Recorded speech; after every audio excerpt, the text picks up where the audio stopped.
Assalamualaikum warahmatullahi wabarakatuh. Perkenalkan, kami dari kelompok 2 akan melakukan presentasi mengenai materi pemakaian huruf dan kata dalam bahasa Indonesia. Saya Putriani selaku moderator, izinkan saya untuk memperkenalkan teman-teman saya. Yang pertama kepada Nailatun Nada.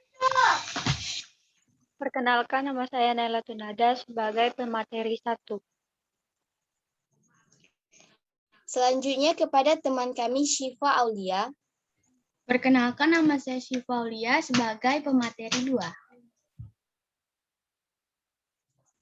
Dan yang ketiga kepada teman kami Muhammad Dani Akbar.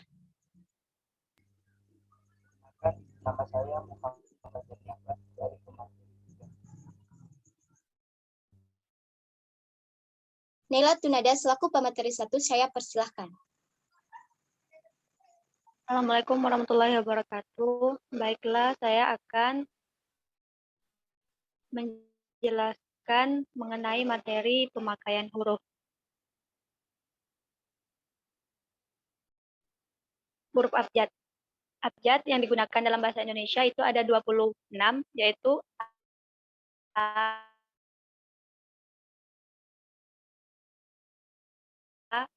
B, I, J, K, L, M, N, O, P, Q, R, S, T, U, V, W, X, Z.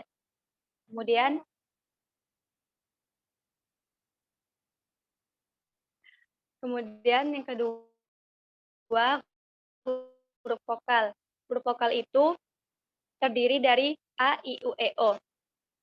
Biasanya contoh huruf vokal yang dipakai di posisi awal yaitu api, yang di posisi tengah padi, yang di posisi akhir yaitu lusa. Kemudian untuk pelafasan kata yang benar, tanda aksen dapat digunakan sebagai ejaan kata, menimbulkan keraguan. Misalnya, anak-anak bermain di teras. Kemudian yang kedua, upacara itu dihadiri pejabat teras bank. Yang ketiga, kami menonton film seri. Kemudian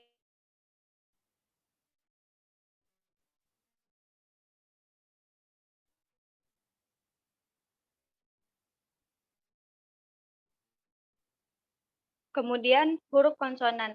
Huruf konsonan yaitu huruf A seperti B, C, D, F, G, H. Kemudian lanjut ke huruf diftong.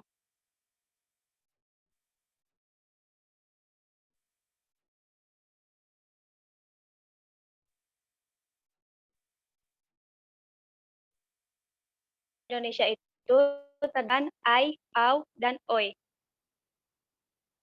Kemudian dapat dicontohkan seperti mulai dilafalkan. Mulai itu memakai i, bukan memakai y. Kemudian yang kedua, bau dilafalkan dengan bau, bukan menggunakan w, tapi menggunakan u. Kemudian lanjut ke huruf konsonan. Huruf konsonan dalam bahasa Indonesia itu terdapat 4 gabungan huruf yang melambangkan konsonan, yaitu KH, NG, NY, SY. Contohnya seperti khusus, ngilu, nyata, dan yang terakhir syarat. Kemudian huruf kapital. Huruf kapital ini biasanya digunakan di awal kalimat atau sebagai huruf pertama. Kemudian yang kedua, huruf kapital ini dipakai juga sebagai huruf pertama petikan. Kemudian yang ketiga, huruf kapital ini juga sebagai huruf pertama dalam ungkapan yang berhubungan dengan agama, kitab suci, dan Tuhan. Yang keempat, huruf kapital itu juga dipakai pada gelar. Kemudian huruf kapital itu juga dipakai sebagai huruf pertama unsur-unsur nama, kemudian nama, jabatan, dan pangkat.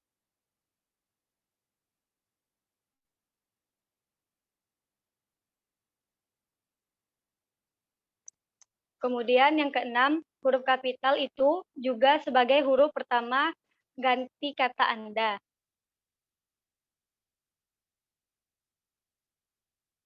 Lanjut ke huruf miring. Huruf miring ini pada cetakan dipakai untuk menuliskan nama buku, kemudian nama majalah, kemudian surat kabar yang dikutip dalam tulisan. Contoh, buku Negara Kartagama, karangan Prapanca. Kemudian yang kedua dipakai untuk menegaskan atau kekhususan huruf, bagian kata atau kelompok kata. Dengan contoh, huruf pertama pada abad adalah A.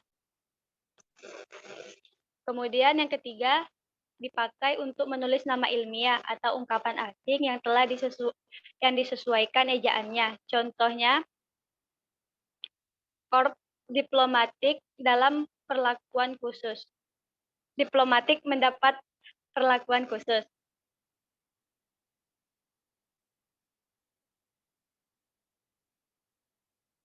Selanjutnya, huruf tebal. Huruf tebal ini dipakai untuk menuliskan judul buku, bab, dan daftar isi. Kemudian, huruf tebal dalam cetakan dipakai untuk menuliskan tema dan subtema untuk menuliskan lambang bilangan yang menyatakan polisemi. Mungkin itu saja materi yang pertama, dan materi yang kedua akan disampaikan oleh rekan-rekan saya. Ya, selanjutnya ada pemakaian kata. Pertama ada kata turunan, yaitu satu kata yang mendapatkan imbuhan atau awalan, siapan, dan akhiran. Ditulis serangkai dengan bentuk dasarnya, misalnya berdiskusi, termakan, dan perumusan.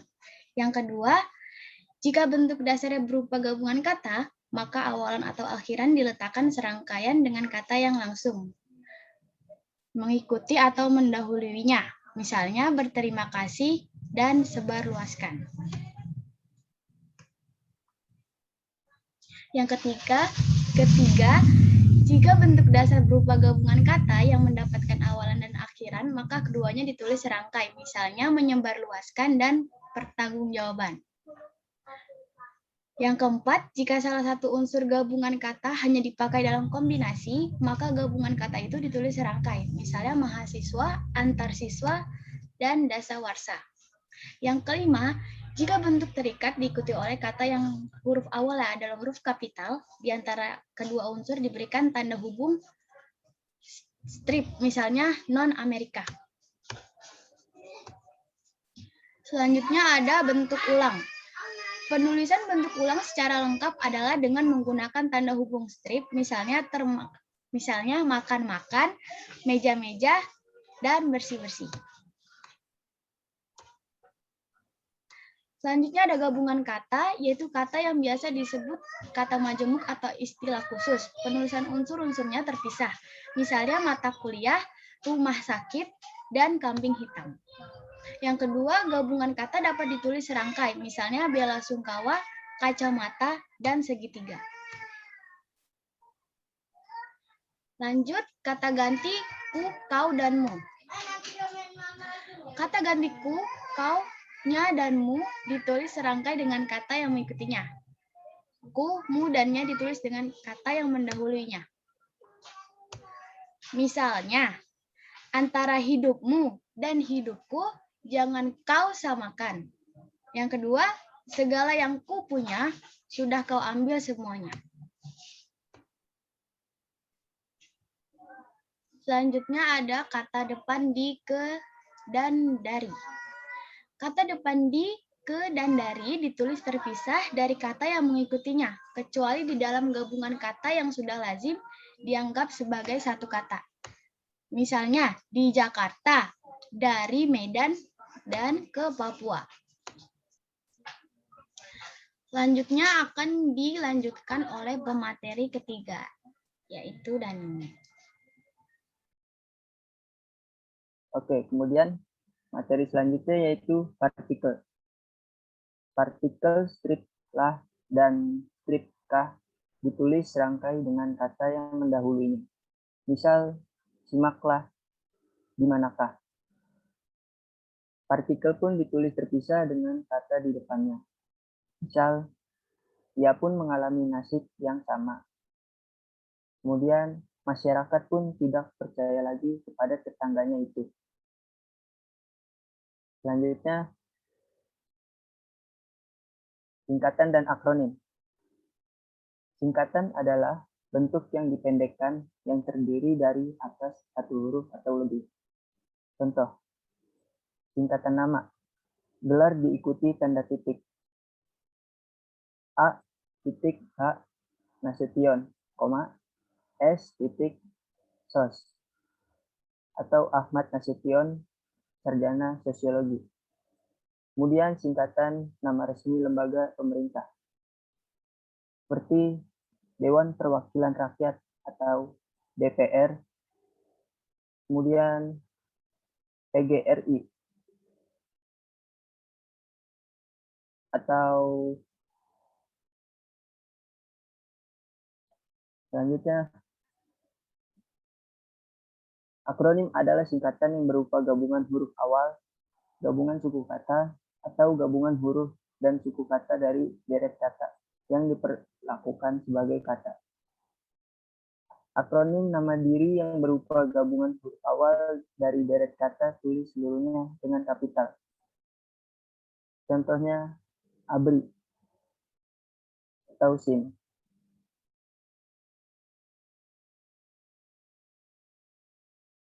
Terima kasih. Sekian materi yang sudah saya jelaskan. Untuk selebihnya saya persilakan kepada moderator.